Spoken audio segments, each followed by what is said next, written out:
Hello, everybody. Welcome to Hey, Love and Money Live. We are so glad you're here with us today. we are. Happy Thanksgiving. That's We're right. one day out in front That's of right. Thanksgiving, so That's we're right. so thankful for you, our community, and absolutely. thankful for each other. Yeah. I know she's thankful for me, and I'm thankful for you too. You put your words in my mouth. Right. That's nice. So, anyways, We're a little bit more cash today. We're super excited about the holidays. We're ready to close up shop we are. and head into the holidays. So we are doing some fun things. We're going over to my sister-in-law's house for Thanksgiving, which I'm looking forward to that. And then we're rooting. Easier cleanup. Yeah. Just kidding. Just how kidding. many of you are cooking, or and how many of you are Just actually get to do the side dishes, baby. side dishes, baby? Yeah. That's right. All about it. Gotta love it. But gonna have some fun cheering on the Ohio State. Hopefully they beat Michigan. Woo woo! Do we have any Buck fans out there? Buckeye fans? Let us know. If you're a Michigan fan, we don't need your comment. That's exactly right. But And don't defriend us. That's right. Don't because we defriend us. won't defriend you. That's right. I mean, we will behind your back, but not to your face.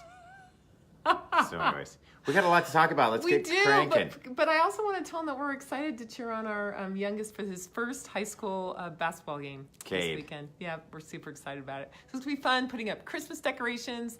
Would love to hear what you're doing this weekend because it's just going to be a great one. So we're really excited. But before we go into Thanksgiving, we want to talk about some really important things. And so the title of this is all about how to kind of end your year with a woot woot. And he thinks it's This so woot thing keeps coming up. I'm getting a lot of woot woots lately. It's fine. It's kind of a new thing. Anyway, It is. But how to have your marriage and your money all work for you here at the end of the year. Just bring it at home with a home run. We want you guys to have an awesome holiday season and That's not right. have it all stressed around money. That's exactly right. So, awesome. Now, we have our first point is, so we have 3 points today we're going to cover. And if you have any comments or questions or suggestions or ideas that you think kind of go right along with what we have to say or actually are in addition to what we have to say, We please. love additions. Yeah, we love it. So just make comments. And even if you have disagreements, let us know. Yeah. And we won't read them or anything. But, you can feel good about Okay, it. There you go. There you go. Okay. All right. No, I'll read them. Oh, I you will. promise. And All I'll right. even respond to you probably. Okay, there you go. Maybe.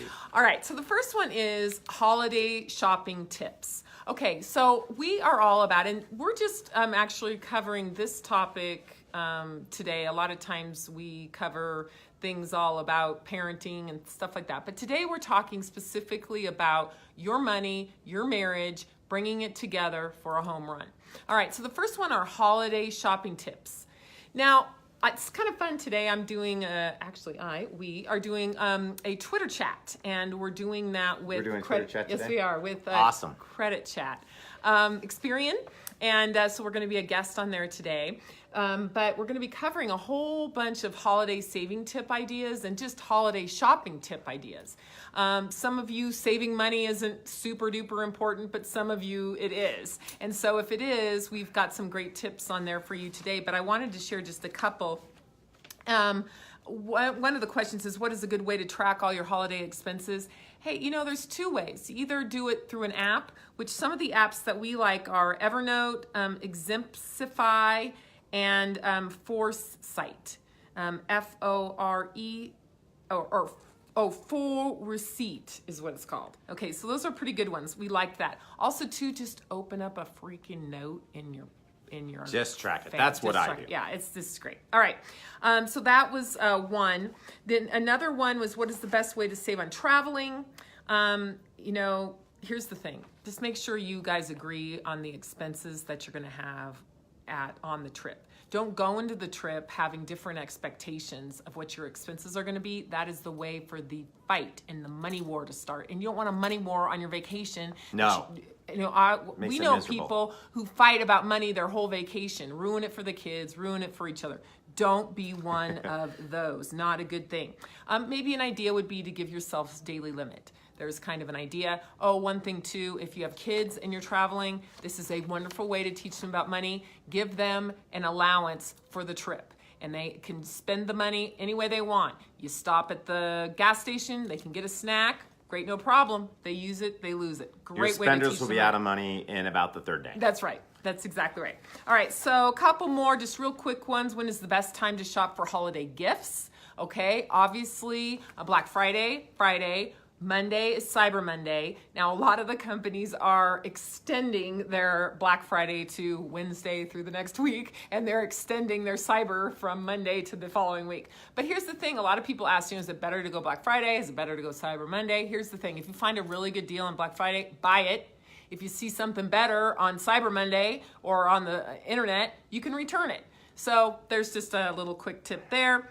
Let's see, any final tips on how to save money? Just make sure that you don't make holiday a money war. I mean, that's just really, really important. And make sure you compromise on your holiday budget too. Absolutely. And for each other, agree on the amount that you're going to spend on each other. You don't have to tell them what you're going to buy, because a lot of us like that element of surprises. Does he like surprises? Not particularly, but I do. But we agree on the amount, just so there isn't a money surprise. That's not a good one. Right. And again, agree on the amounts before. So that's some just quick holiday shopping tips that we wanted to help you to bring you into the end of the year. The next point is, honey, I'm going to let you just... Great. So it's kind of focus on your marriage too. And what we talk about here is how important your date nights are. People often don't date a whole lot during the year, but then when the holidays show up, they don't go out at all. They don't go out and look at lights. It doesn't have to be expensive. They don't have to go out and look. You go out and look at lights. You can just do a dinner, just the two of you. But it's so crazy during the holiday time. And there's so much stress when it comes to just the family in general. Who's coming, who's not coming, who's mad at each other, blah, blah, blah. Date nights are imperative. And I think this was kind of interesting. A new study came out by science correspondent Colin Fernandez. And the study suggests that married couples who have a date night and leave their children at home have a much less chance, a better chance, I guess the best way to say it, a better chance of not splitting up. And it was pretty interesting. And read that stat. Yeah.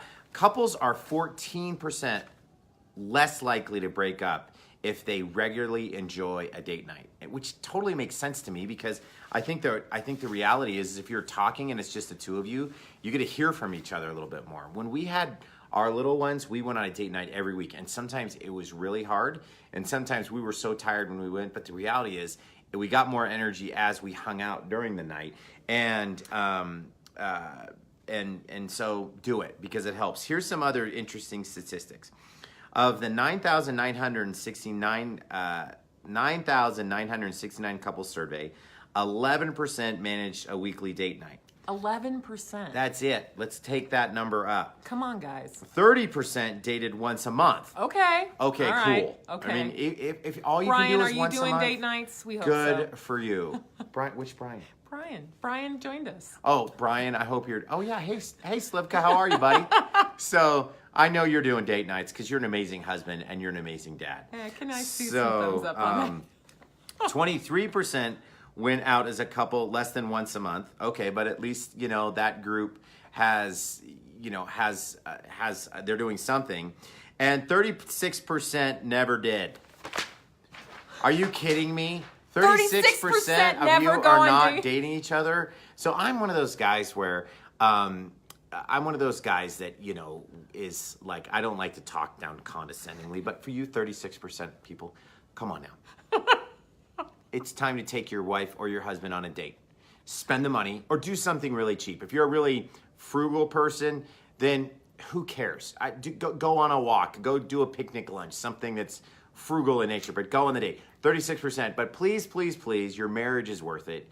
Your time is worth it. Your kids are worth it. Your relationship's worth it. Start going on dates. It's sometimes, so we suggest at least once a week, but even if it's every 2 weeks or at least you're doing once a month, that's only 40% of the population that's even doing that according to this study. Okay, now here's really interesting too. I have a person I listen to on the radio. A lot of people know who she is, and I really like her advice. Her name's Dr. Laura, and I really like her.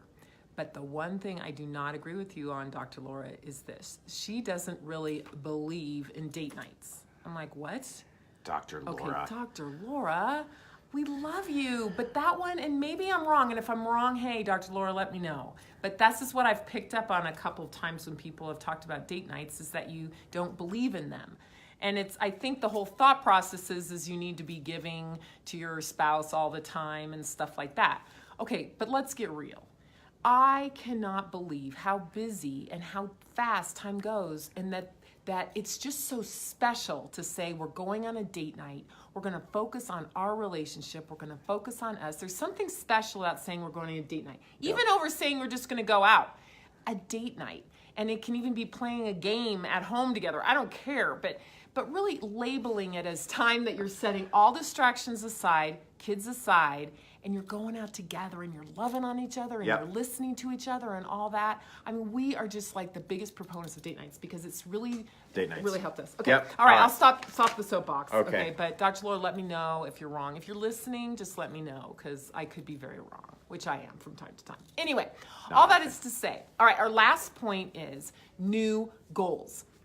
So we have a couple, a friend of ours, and they got in a kind of a little tiff not all that long ago because one of them wasn't feeling like they were setting enough goals and they were happy enough and stuff like that. So they're kind of getting mad at each other about goals. So let's just agree that setting goals catapults your relationship, catapults your marriage, catapults your kids because you're setting goals. You're keeping your eyes on things that you want to do. So there's lots of different categories to think about, but if you just set 2 or 3 goals in the different areas that are important to you, then there'll be intentionality and things will happen.